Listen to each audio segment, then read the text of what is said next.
মৃত্যু হইতে দেরি, কালকের দিন আসতে দেরি, মৌতের থাবা আমাদের উপরে পড়তে দেরি। আল্লাহ দেখবে কে এই ছোট জীবনটাকে গড়ে আসলো, যে গোড়া নিয়ে যাবে। সত্য এটাই। কে কতটুকু জেনা গেল, কে কতটুকু শিখা গেল, বিষয় এটা হবে কি হবে না, এটা আমার প্রশ্ন না। আমার প্রশ্ন এটাই, বুঝানোর বিষয় এটাই। আল্লাহ প্রত্যেক মানুষের কাছে দেখবে যে সে কতটুকু এই ছোট জীবনটাকে গড়া গেল। কেননা সত্য এটাই,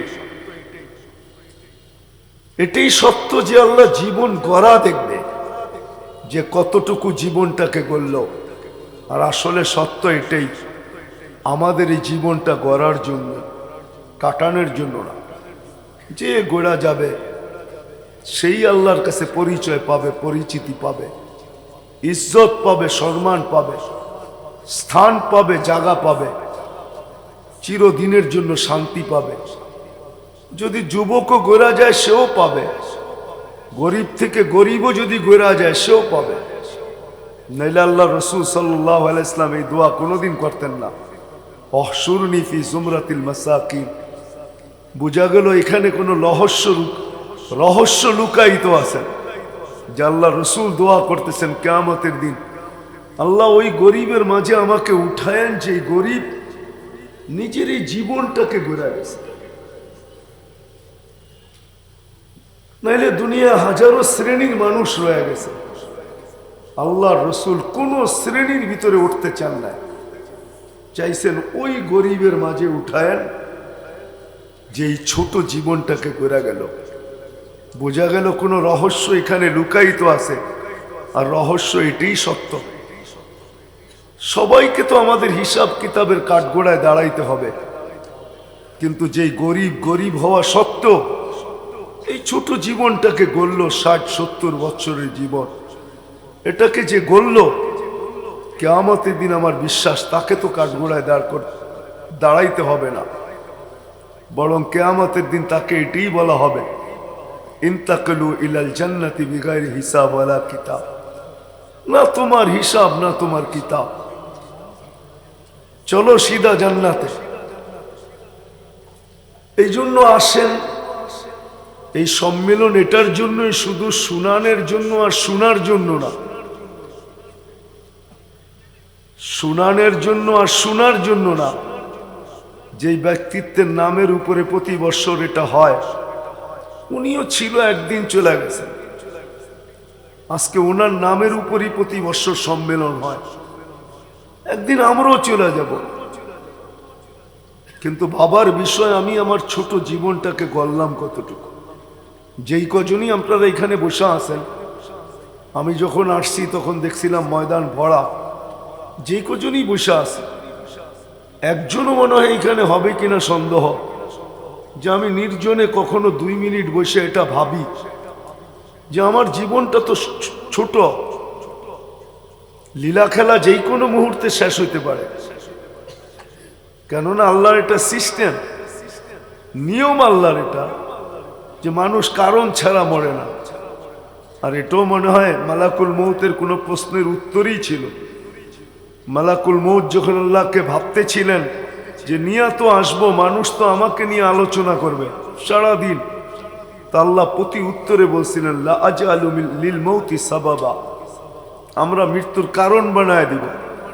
ইয়াযকুরু সাবাব ওয়া ইয়ানসা, মানুষ কারণ নিয়ে আলোচনা করবে, তোমার নাম কেউ ভুলেও নিবে না।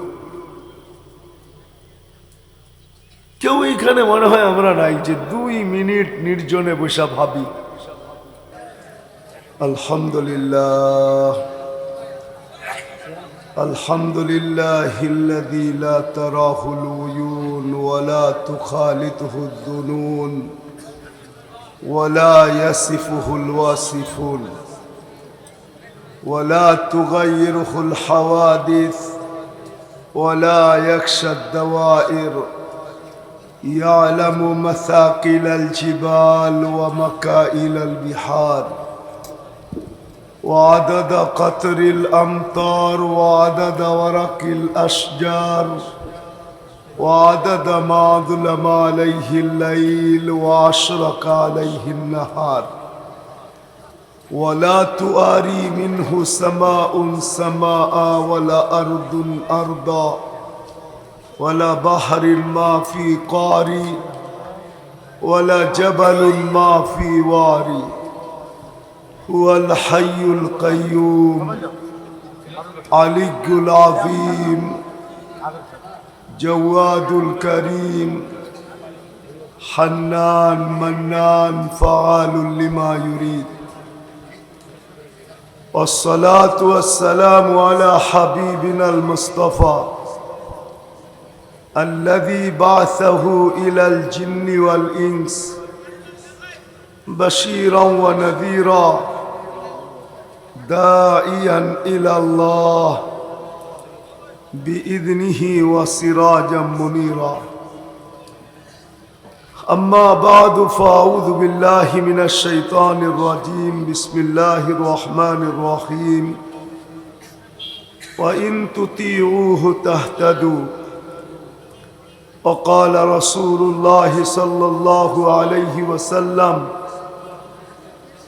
عليكم بسنتي وسنة الخلفاء الراشدين المهديين عضوه بالنواجذ أو كما قال عليه الصلاة والسلام অত্র ইসলামী সম্মিলনের সম্মানিত সভাপতি উপস্থিত উলামায়ে কেরাম দূর দূরান্ত থেকে আগত মুসলমান ভাইয়েরা কোরআন হাদিস থেকে যতটুকুই তেলাওয়াত করলাম আশা রাখি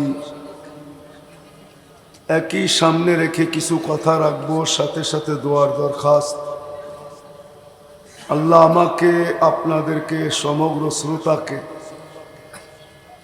সঠিক জিনিসকে দিলের কানে শোনা বিবেক বুদ্ধি দ্বারা ভাবা এবং এই ছোট জীবনটায় আমল করার তৌফিক দান করেন। এটা আমি বুঝি ভালো মতে যে ভালো ভালো খাওয়ার পরে যদি ডাল বা শাক আসে এটাতে মানুষের রুচি থাকে না, এটা আমার বুঝে আছে। বিদায় বিশাল বড় বড় ব্যক্তিত্বের শোনার পরে আপনাদের যে রুচি নাই এটা আমি ভালো মতে বুঝি। এমন না যে আমি বুঝি না, না না, এটা আমি ভালো মতে বুঝি যে আপনাদের রুচি নাই। কিন্তু এমপি মহোদয়ের, যদিও আমি অসুস্থ ছিলাম, 3 দিন ধরে জ্বর ছিল, আমি ছিলামও বরগুনাতে, সারা রাত্র ফেরিঘাটে ওপারে দাঁড়ায় ছিলাম। পদ্মা ব্রিজ হওয়ার পরে যদি আমাদের আল্লাহ করুক ভাগ্য খোলে, নাইলে বিড়ম্বনায় আমাদের আরো যতদিন পদ্মা ব্রিজ হবে না ওই পারে বিড়ম্বনাই থাকতে হবে। জুন মাসে খুলে দেওয়া হবে ইনশাআল্লাহ। তো বিড়ম্বনার ভিতরেও আসতে বাধ্য হয়েছি, কেননা নাম দিয়া দেওয়া হয়েছে শর্মানার্থে। চলে আসছি, যদিও দেরি করছি, দেরিতে পড়ছি আমি। বিধায় আমি এটা অনুভব করতে পারি, এতটুক তো আছে ভিতরে, এখনো এতটুক মনে হয় বুদ্ধি লোপ পায় নাই বা বিবেক লোপ পায় নাই, যে নামগুলো আমি আসার পরে দেখছি এইখানে কে কে বয়ান করতেছিলেন বা করবেন, ওনাদের পরে আমারটা রুচি হবে না, এটাই আমি স্বাভাবিক ভেবে নিছি। কিন্তু যখন বসেই গেলাম তো 2-1টা কথা না বললেই নয়। যত কিছুই শুনি না কেন আর যত কিছুই জানি না কেন, যতক্ষণ পর্যন্ত এই জীবনটাকে না গড়ব, শোনাও আমাদের কোনো কাজে দিবে না, জানাও আমাদের কোনো কাজে দিবে না। হ্যাঁ, যদি গড়তে পারি, যেটা শুনলাম ওটা যদি মানতে পারি, যেটা শিখলাম ওটা যদি মানতে পারি, আসলে মানাটাই আমাদের কাছে দাবি। যদি মানতে পারি, অনেক জানা এটাও আমাদের কাছ থেকে চাওয়া না, অনেক শিখা এটাও আমাদের কাছ থেকে চাওয়া না, যে আল্লাহ আমাদেরকে অস্তিত্ব দিয়েছেন, আবার অচিরেই আমাদেরকে অস্তিত্বহীন করবেন। চাই সে যেই হোক না কেন। আর অস্তিত্ব পাওয়ার যেরকম একটা সময় আছে, অস্তিত্বহীনতার কোনো নির্দিষ্ট সময় নেই। যদি থাকতো তাহলে আল্লাহ কখনো এইভাবে মানুষকে সতর্ক করতেন না। সমস্ত মানুষকে আল্লাহ সতর্ক করছেন, ইবনা আদম লা তাফরাহ বিদুনিয়া ইকা, ও মানুষ, দুনিয়ার গতি এক থাকবে না বা আল্লাহ এক রাখবে না, এটাই সত্য। দুনিয়ার গতি চেঞ্জ হইতে থাকবে। নদীর কুল যেরকম একরকম থাকে না, দুনিয়ার গতিও একরকম থাকে না, কখনো উন্নত কখনো অনুন্নত। আল্লাহ মানুষকে বুঝাইতে চেয়েছেন, ইয়া ইবনা আদম লা তাফরাহ বিদুনিয়া ইকা ফাইন্নাকা গায়রা মুখাল্লাদ, ও মানুষ, দুনিয়ার উন্নতি যেন তোমাকে বিমুখ না করে,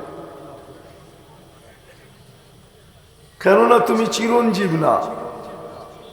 যিনি অস্তিত্ব দিছেন ওনার কাছেই যেতে হবে। আর উনি কিন্তু আমাদের ভিতরে, সৃষ্টির ভিতরে সবচেয়ে বড় ম্যাজিকই হলো মানুষ। মানুষের মতো ম্যাজিক কোনো সৃষ্টি না। সব সৃষ্টিকে আল্লাহ দুটা অক্ষর দিয়ে তৈরি করছেন, কাফ আর নুন। এই দুটা অক্ষরের মাঝে সমগ্র সৃষ্টির অস্তিত্ব। কিন্তু মানুষকে আল্লাহ দুটা অক্ষর দিয়ে তৈরি করেন নাই। সমগ্র সৃষ্টিকে আল্লাহ অস্তিত্ব দিয়েছেন মাত্র 6 দিনে। আর আমরা জানি আমাদের প্রত্যেককে আল্লাহ অস্তিত্ব দিয়েছেন 10 মাস সময় নিয়ে। বিদায় আমাদের অস্তিত্বের নিয়মও ভিন্ন, বৃত্তান্ত ভিন্ন। এই জন্য বলতে বাধ্য, মানুষই আল্লাহ সবচেয়ে বড় ম্যাজিক। কিন্তু একটা মানুষের ভিতরে যতটুকু আল্লাহ সাজাইছেন, ম্যাজিক দেখাইছেন, কোন সৃষ্টির ভিতরে আল্লাহ এই ম্যাজিক দেখান নাই। এটাই সত্য। যদি মানুষ শুধু শুধু, তো আল্লাহ মানুষকে হুকুম করেন নাই, অফি আনফুসিকুম আফালা তুবসিরুন, যে তুমি মাঝে মাঝে তোমাকে নিয়ে ভাইব। যদি ছোট্ট একটা প্রশ্ন করি আমি, এই ময়দান মনে হয় ছোট হয়ে যাবে। এমপি সাহেব যদি 2 থানার ভিতর থেকে বিশাল একটা মাঠকে নির্বাচিত করে সারা দুনিয়ার চোখের ডাক্তারদেরকে একত্রিত করে, আর সারা দুনিয়ার মিডিয়াকে যদি এখানে আনা হয়, আর যদি সারা দুনিয়ার চোখের ডাক্তারদেরকে প্রশ্ন করা হয় যে 100 বৎসর না, 2 থেকে 300 বৎসর, প্রায় 500 বৎসর হইতে চলল ডাক্তারি বিদ্যা, যেই 500 বৎসরের তোমাদের গবেষণায় মানুষের ছোট একটা চক্ষু, সারা দুনিয়ার ডাক্তারকে যদি একটাই প্রশ্ন করা হয়, শুধু চোখের ডাক্তার, মিডিয়া যদি তাদেরকে প্রশ্ন করে যে চোখ নিয়ে গবেষণা আজকে 300-400 বৎসর, আপনাদের কাছে প্রশ্ন, বলেন যে এই চোখের গবেষণায় আপনারা কতটুকু পৌঁছতে পারলেন, বা কতটুকু অতিক্রম হইল, আর কতটুকু অতিক্রম করা বাকি আছে। আমার মনে হয় না দুনিয়ার কোনো ডাক্তার এই কথা বলতে পারবে যে আমাদের অতিক্রম এতটুকু হইল আর এতটুকু বাকি আছে। বরং সবাই এতটুকুই বলবে যে আমরা গবেষণা করতেছি, এটা বলতে পারি, কিন্তু কতটুকু অতিক্রম করলাম এতটুকুও বলতে পারবো না, আর কতটুকু সীমানা বাকি আছে এটাও বলতে পারবো না। যে আল্লাহ ছোট একটা চোখের ভিতরে এরকম ম্যাজিক ফিট করতে পারে, শুধু একটা চোখের ভিতরে, তাহলে এই পুরো শরীরটার ভিতরে কি ম্যাজিক ফিট করছেন। এই জন্যই কিন্তু আল্লাহ মানুষের দৃষ্টি আকর্ষণ করছেন। যে মানুষ মাঝে মাঝে তুমি তোমাকে নিয়ে ভাইব যে আল্লাহ আমাদেরকে অস্তিত্ব দিছে। তা আমার কথা শুরু যেখানে ছিল, জানা শিখার তো কোনো শেষ নাই, জানারও শেষ নাই, শিখারও শেষ নাই। জীবনটাই ছোট, 60-70 বৎসর। এটাতে মানুষ কতটুকুই শিখবে আর কতটুকুই জানবে। কেননা প্রত্যেকটা মানুষের ব্রেন খুললে আর কতটুকু খুললো, সারা দুনিয়ার ভিতরে সবচেয়ে ব্রেন যার বেশি খুলছে, দুনিয়ালারা বলবে 15%, তাহলে 85% তারও অপ আছে। আমাদের খুললে মাত্র 3 থেকে 4-5% খুলছে। আমরা কতটুকু আর জানবো আর কতটুকু শিখবো? বিদায় জানারও শেষ নাই, শিখারও শেষ নাই। কিন্তু আমি অল্প কথায় যেটা বুঝাইতে চাইতেছি, আসলে আমাদের মানতে হবে। মানলেই এই ছোট জীবনটা গড়া হবে। আর উদ্দেশ্য এটাই, প্রত্যেকটা মানুষ যেন এই জীবনটাকে গড়া যায়, যে যতটুকু পাইল, অল্প পাইল আর বেশি পাইল, বিষয় এটা না। বিষয় হলো মৃত্যু হইতে দেরি, কালকের দিন আসতে দেরি, মৌতের থাবা আমাদের উপরে পড়তে দেরি। আল্লাহ দেখবে কে এই ছোট জীবনটাকে গড়ে আসলো, যে গোড়া নিয়ে যাবে। সত্য এটাই, কে কতটুকু জেনা গেল, কে কতটুকু শিখা গেল, বিষয় এটা হবে কি হবে না, এটা আমার প্রশ্ন না। আমার প্রশ্ন এটাই, বুঝানোর বিষয় এটাই। আল্লাহ প্রত্যেক মানুষের কাছে দেখবে যে সে কতটুকু এই ছোট জীবনটাকে গড়া গেল। কেননা সত্য এটাই, এটাই সত্য যে আল্লাহ জীবন গড়া দেখবে, যে কতটুকু জীবনটাকে গড়ল। আর আসলে সত্য এটাই, আমাদের এই জীবনটা গড়ার জন্য, কাটানোর জন্য না। যে গড়া যাবে সেই আল্লাহর কাছে পরিচয় পাবে, পরিচিতি পাবে, ইজ্জত পাবে, সম্মান পাবে, স্থান পাবে, জায়গা পাবে, চিরদিনের জন্য শান্তি পাবে। যদি যুবকও গড়া যায় সেও পাবে, গরিব থেকে গরিবও যদি গড়া যায় সেও পাবে। নাইলে আল্লাহ রসুল সাল্লাল্লাহু আলাইহি ওয়াসাল্লাম এই দোয়া কোনোদিন করতেন না, অহশুরনি ফি জুমরাতিল মাসাকিন। বোঝা গেল এখানে কোনো রহস্য লুকায়িত আছে, যে আল্লাহ রসুল দোয়া করতেছেন কিয়ামতের দিন, আল্লাহ ওই গরিবের মাঝে আমাকে উঠায়েন যে গরিব নিজের এই জীবনটাকে গড়া গেছে। নাইলে দুনিয়া হাজারো শ্রেণীর মানুষ রয়ে গেছে, আল্লাহ রসুল কোন শ্রেণীর ভিতরে উঠতে চান না, চাইছেন ওই গরিবের মাঝে উঠায়েন যে এই ছোট জীবনটাকে গড়া গেল। বোঝা গেল কোনো রহস্য এখানে লুকায়িত আছে। আর রহস্য এটাই সত্য, সবাইকে তো আমাদের হিসাব কিতাবের কাঠগোড়ায় দাঁড়াইতে হবে।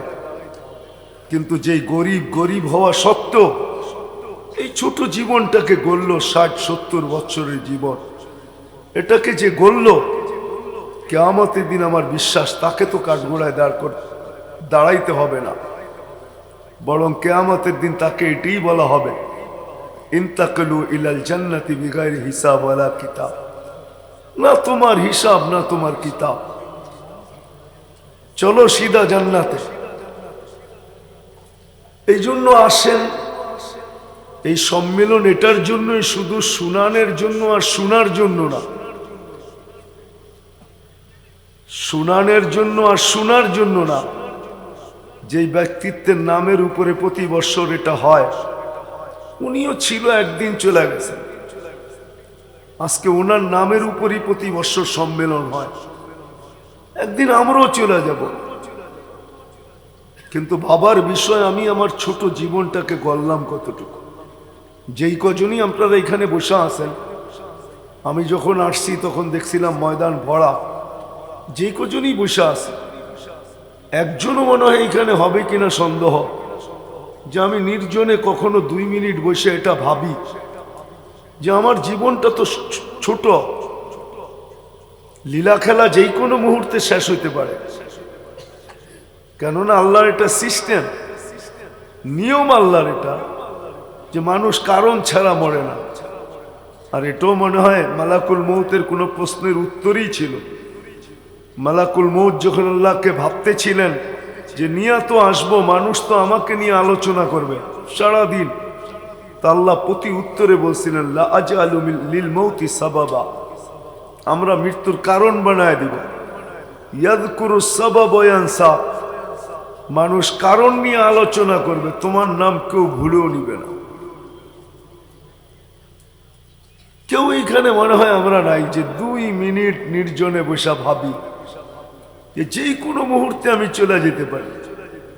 কিন্তু আমার প্রস্তুতি কতটুকু, আমি কতটুকু প্রস্তুতি নিলাম? না একজন যুবক পাওয়া যাবে, না একজন বৃদ্ধ পাওয়া যাবে। আমাদের সমাজের কয়জন মানুষ পাওয়া যাবে? জিরুর কোটায় হবে আমাদের সমাজে যে 2 মিনিট বৈশা নির্জনে ভাবে। করোনা তো আমাদেরকে অনেক কিছু দেখায় দিছে। এমনও আছে ঢাকা শহরে আমরা চিনি যে সন্তান মা বাবার কবর তো চিনা দূরের কথা, কবর ও স্থান পর্যন্ত চিনে না। 2020-এ করোনায় মারা গেছে, সন্তান কবর ও স্থান চিনে না। কবর তো চিনা দূরের কথা, বাস্তব তো এতটুকুই। বিদা আসেন, আমিও লম্বা করতে চাই না, শরীর আজ অনুমতি দেয় না। রাত্র পড়ায় বাঁচতে চলছে 12টা 3, দীর্ঘ সময় হওয়া উচিত না। ভাবলে মনে হয় রাস্তার সামনে খুলবে। আমরা যদি ভাবি যে আমার প্রস্তুতি কতটুকু, আমি যেই কোনো মুহূর্তে মালিকের কাছে চলে যাব। কোরআন হাদিস কিন্তু সুস্পষ্ট, দুনিয়ার কোনো পরিচয় পরিচিতি ওইখানে চলবে না, এটাই বাস্তব। প্রত্যেক ব্যক্তির প্রস্তুতি চলবে, আর এই প্রস্তুতি সহজ থেকে সহজভাবে নেওয়ার জন্য প্রত্যেকটা মানুষ সহজ থেকে সহজভাবে কিভাবে প্রস্তুতি নিবে। মৃত্যুর প্রস্তুতি, কবরের প্রস্তুতি, কিয়ামতের মাঠের প্রস্তুতি, হাসরের মাঠের প্রস্তুতি, হিসাব কিতাবের প্রস্তুতি, পুলসিরাতের প্রস্তুতি, চির ঠিকানা জান্নাত, যেটা সুখের, অনন্ত সুখের জায়গা। এই প্রস্তুতি নেওয়ার জন্যই প্রত্যেক মানুষের জন্য আল্লাহ মুহাম্মদুর রাসূলুল্লাহ সাল্লাল্লাহু আলাইহি ওয়াসাল্লামকে আদর্শ বানায় পাঠাইছেন।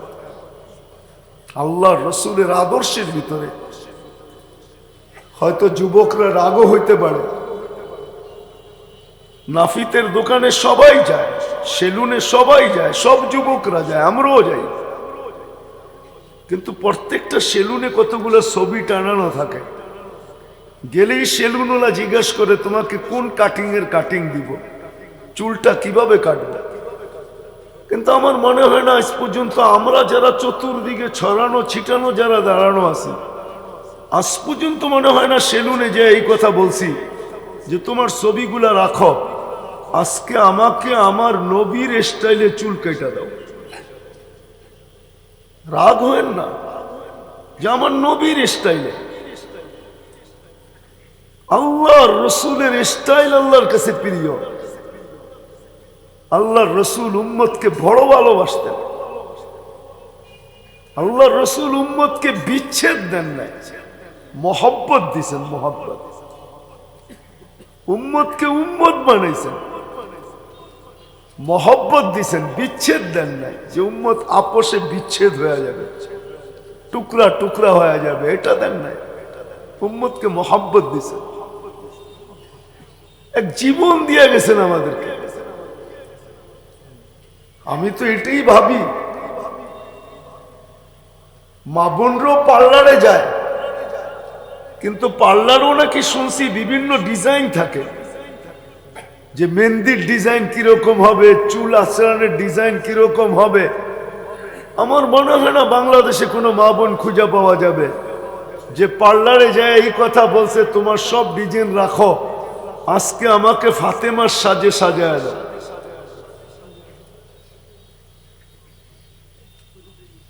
আসলে জীবনটা গড়া উদ্দেশ্য, কাটায় যাওয়া উদ্দেশ্য না। এত বড় ম্যাজিক আল্লাহ যে মানুষটার ভিতরে দেখাইলেন, এক ফোঁটা পানির থেকে, যার অস্তিত্ব বৃত্তান্ত ভিন্ন, জন্ম বৃত্তান্ত ভিন্ন, সবকিছু ভিন্ন। দুনিয়া যাকে দিলেন, দুনিয়াটা কিন্তু আল্লাহ আমাদেরকেই দিছেন। আর দুনিয়া খুলিক না লাকুম, দুনিয়ার ভিতরে যা সব আল্লাহ আমাদেরকে দিছেন। দুনিয়া দিলেন, আখেরাত দিলেন, সৃষ্টি সব আমাদের হাতে উঠায় দিয়ে দিলেন। ওই আল্লাহ আমাদের কাছে এই ছোট জীবনটাকে গড়া চায়। আর প্রত্যেক ব্যক্তি সহজভাবে কিভাবে গড়বে? আল্লাহ রসুলের পুরা জীবনই এক ব্যক্তি ভিতরে আসা সম্ভব না। রাগ হবেন না, আমি একটা জিনিস বলতে বাধ্য। জমিনটাকে কিন্তু আল্লাহ 4 ভাগে ভাগ করছেন। জমিনটা 1 ভাগে ভাগ না। জমিনটা যদি দেখেন তাহলে 4টা ভাগ পাবেন। চিটাগাঙ্গে যেরকম পাহাড়, এরকম কিন্তু বাংলাদেশের সব জায়গায় এরকম পাহাড় না। কি বলেন? হ্যাঁ, বাংলাদেশের সব অঞ্চলেই যদি চিটাগাং এবং পার্বত্য অঞ্চলের মতো পাহাড় হইতো, তাহলে মনে হয় অন্য অন্য অঞ্চলে শস্যাদি এরকম হতো না। জমিনটাকে আল্লাহ 4 ভাগে ভাগ করছে। কিছু জমিন দেখা যায় মরু, কিছু দেখা যায় পাহাড়, কিছু দেখা যায় সমুদ্র, আর কিছু দেখা যায় সমতল। ঠিক 4 ভাগে ভাগ করার কারণেও কিন্তু আল্লাহ মযহাবও ভিন্ন ভিন্ন দিছেন। ঘুরলে বোঝা যাবে, বাড়িতে বসে বোঝা যাবে না। যেই অঞ্চলগুলা মরু, আমি ঘুরার পরে বলতেছি আর কি, ওই অঞ্চলগুলোতে মালিকি মযহাব ব্যতীত অন্য মযহাবের উপরে চলা বড় মুশকিল। যেই মযহাবগুলা, যেই এলাকাগুলা সামুদ্রিক এলাকা, ওই এলাকায় মালিকি মযহাব ব্যতীত, আরে শাফি মযহাব ব্যতীত অন্য মযহাবের উপরে চলা বড় মুশকিল। যেগুলা পাহাড়ি এলাকা, ওইখানে হাম্বলি মযহাব ব্যতীত অন্য মযহাবের উপরে চলা মুশকিল। আমাদের সমতল বিধায় মযহাব বোঝানোই আমার ইচ্ছা না। আমার ইচ্ছাটা এটাই যে সর্বশ্রেণীর মানুষ সহজ থেকে সহজভাবে এই জীবনটা গড়ো, ছোট জীবনটাকে গড়া যাক, যেটা আল্লাহ প্রত্যেক ব্যক্তির কাছে প্রশ্ন করবে। এই জন্য আল্লাহ মুহাম্মদুর রাসূলুল্লাহ সাল্লাল্লাহু আলাইহি ওয়াসাল্লামকে আদর্শ বানায় পাঠাইছে। আসেন, যে রাসূল সাল্লাল্লাহু আলাইহি ওয়াসাল্লাম সারাটা জীবন উম্মতের জন্য চোখের পানি ঝরাইতে ঝরাইতে গেছেন, আর আজও কিন্তু ঝরাইতেছেন। কিয়ামতের মাঠেও কিন্তু আমাদের জন্যই ঝরাবেন। উম্মতি বলে চিৎকার দিতে থাকবেন। আল্লাহ আমাদেরকে সহজভাবে বুঝাইছেন। আমরা কিন্তু প্রতি নামাজে হেদায়েত চাই, ইহদিনাস সিরাতাল মুস্তাকিম, সবাই হেদায়েত চায়, কিন্তু আসলে তালাশ করে দেখি না যে হেদায়েতটা আছে তো আছে কোথায়। আল্লাহ সুস্পষ্টভাবে বলছেন, হেদায়েত চাও তুমি বটে, কিন্তু রাখা আছে ওয়াইন তুতিউহু তাহতাদু। মুহাম্মদুর রাসূলুল্লাহ সাল্লাল্লাহু আলাইহি ওয়াসাল্লামের জিন্দেগীর ভিতরে হেদায়েত রাখা আছে। এই জন্য আসেন, এই মহাসম্মেলন থেকে